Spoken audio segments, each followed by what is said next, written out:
Chapter 21. And it came to pass that after we were gotten from them and had launched, we came with a straight course unto Coos, and the day following unto Rhodes, and from thence unto Patara. And finding a ship sailing over unto Phoenicia, we went aboard and set forth. Now when we had discovered Cyprus, we left it on the left hand, and sailed into Syria, and landed at Tyre, for there the ship was to unlade her burden. And finding disciples, we tarried there 7 days, who said to Paul through the Spirit that he should not go up to Jerusalem. And when we had accomplished those days, we departed and went our way. And they all brought us on our way with wives and children till we were out of the city. And we kneeled down on the shore and prayed. And when we had taken our leave one of another, we took ship, and they returned home again. And when we had finished our course from Tyre, we came to Ptolemais, and saluted the brethren, and abode with them 1 day. And the next day we that were of Paul's company departed, and came unto Caesarea. And we entered into the house of Philip the evangelist, which was one of the 7, and abode with him. And the same man had 4 daughters, virgins, which did prophesy. And as we tarried there many days, there came down from Judea a certain prophet named Agabus. And when he was come unto us, he took Paul's girdle, and bound his own hands and feet, and said, Thus saith the Holy Ghost, So shall the Jews at Jerusalem bind the man that owneth this girdle, and shall deliver him into the hands of the Gentiles. And when we heard these things, both we and they of that place besought him not to go up to Jerusalem. Then Paul answered, What mean ye to weep and to break mine heart? For I am ready not to be bound only, but also to die at Jerusalem for the name of the Lord Jesus. And when he would not be persuaded, we ceased, saying, The will of the Lord be done. And after those days we took up our carriages, and went up to Jerusalem. There went with us also certain of the disciples of Caesarea, and brought with them one Nason of Cyprus, an old disciple, with whom we should lodge. And when we were come to Jerusalem, the brethren received us gladly. And the day following Paul went in with us unto James, and all the elders were present. And when he had saluted them, he declared particularly what things God had wrought among the Gentiles by his ministry. And when they heard it, they glorified the Lord, and said unto him, Thou seest, brother, how many thousands of Jews there are which believe, and they are all zealous of the law. And they are informed of thee, that thou teachest all the Jews which are among the Gentiles to forsake Moses, saying that they ought not to circumcise their children, neither to walk after the customs. What is it therefore? The multitude must needs come together, for they will hear that thou art come. Do therefore this that we say to thee. We have 4 men which have a vow on them. Take them, and purify thyself with them, and be at charges with them, that they may shave their heads. And all may know that those things whereof they were informed concerning thee are nothing, but that thou thyself also walkest orderly, and keepest the law. As touching the Gentiles which believe, we have written and concluded that they observe no such thing, save only that they keep themselves from things offered to idols, and from blood, and from strangled, and from fornication. Then Paul took the men, and the next day, purifying himself with them, entered into the temple, to signify the accomplishment of the days of purification, until that an offering should be offered for every one of them. And when the 7 days were almost ended, the Jews which were of Asia, when they saw him in the temple, stirred up all the people, and laid hands on him, crying out, Men of Israel, help! This is the man that teacheth all men everywhere against the people and the law and this place, and further brought Greeks also into the temple, and hath polluted this holy place. For they had seen before with him in the city Trophimus, an Ephesian, whom they supposed that Paul had brought into the temple. And all the city was moved, and the people ran together, and they took Paul, and drew him out of the temple, and forthwith the doors were shut.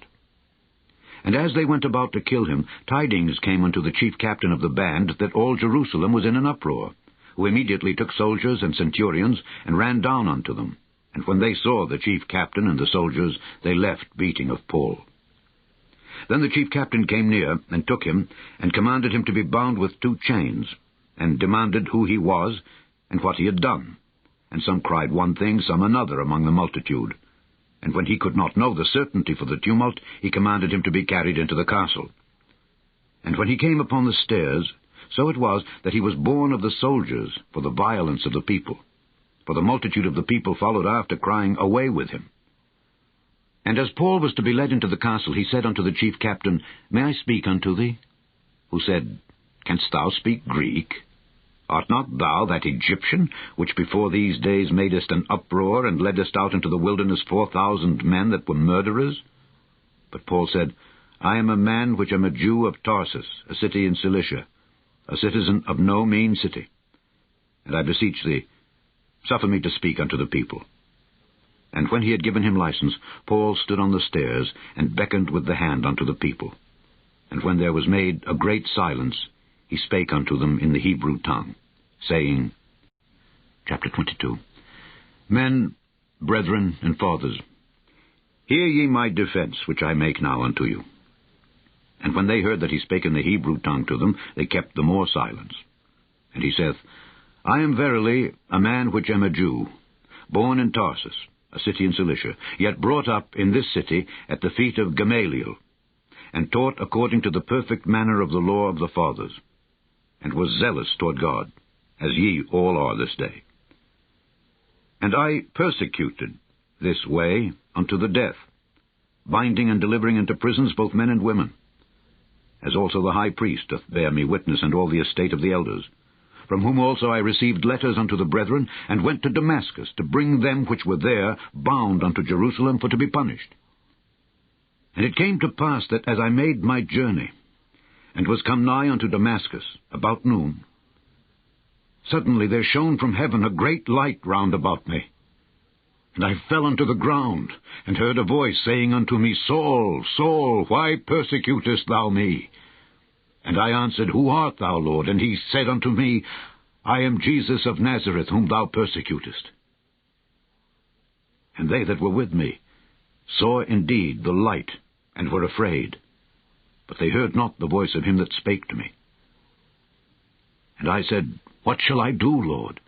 And the Lord said unto me, Arise, and go into Damascus, and there it shall be told thee of all things which are appointed for thee to do.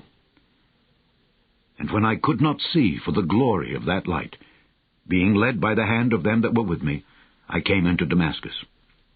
And one Ananias, a devout man according to the law, having a good report of all the Jews which dwelt there, came unto me, and stood and said unto me, Brother Saul, receive thy sight.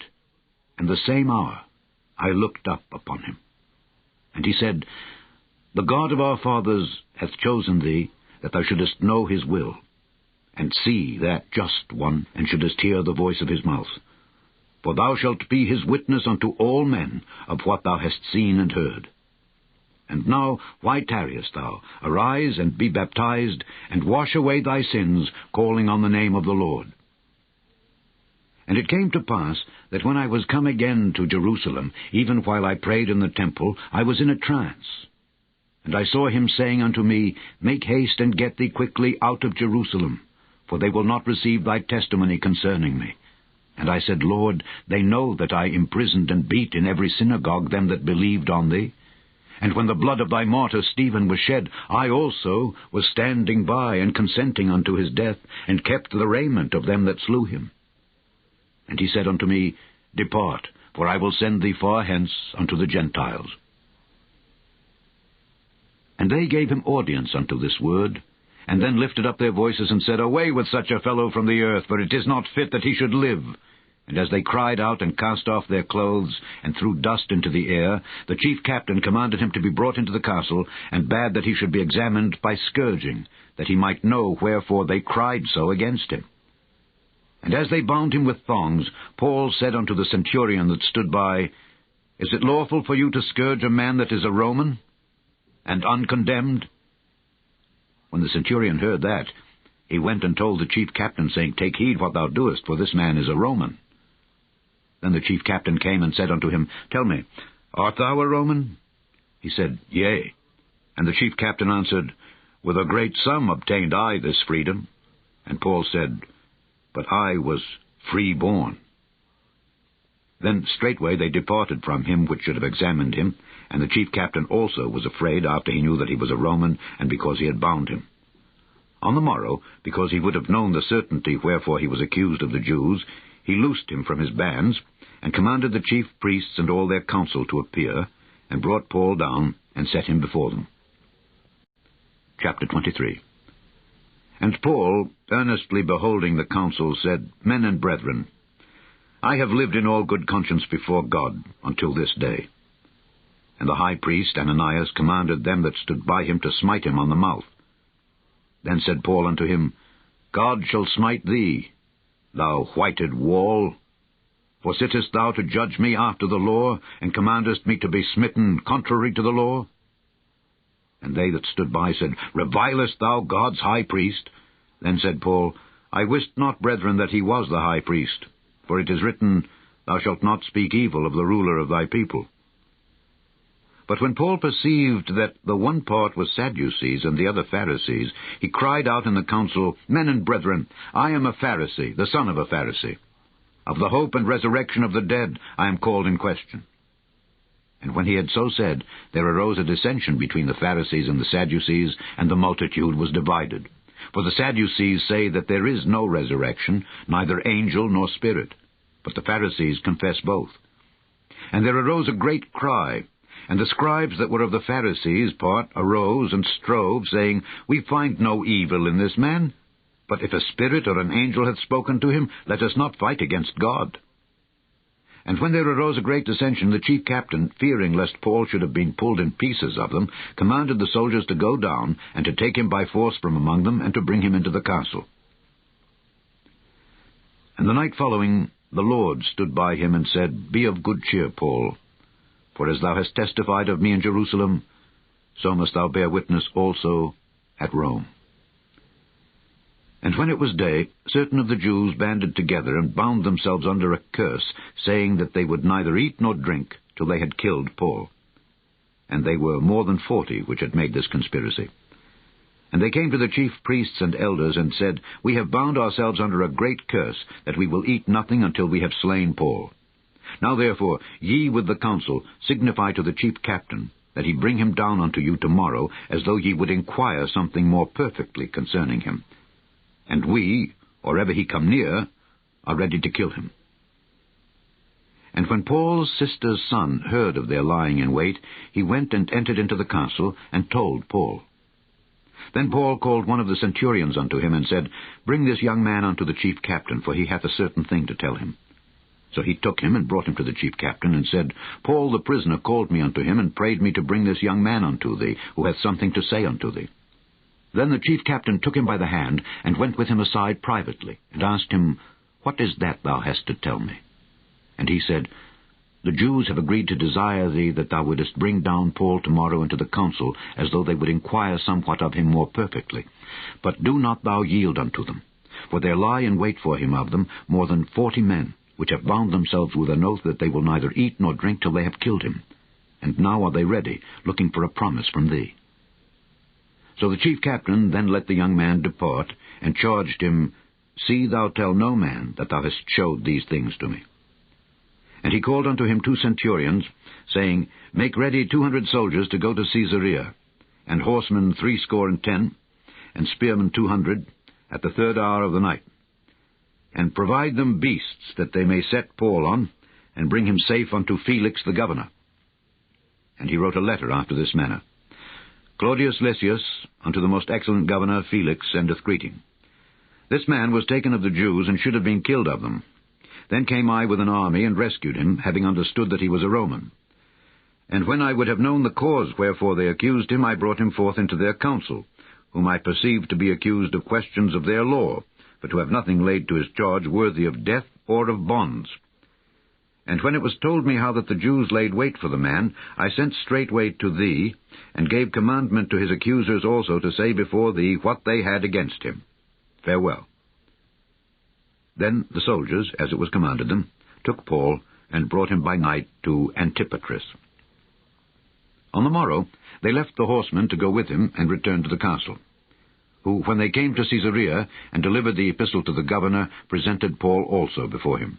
And when the governor had read the letter, he asked of what province he was, and when he understood that he was of Cilicia, I will hear thee, said he, when thine accusers are also come. And he commanded him to be kept in Herod's judgment hall.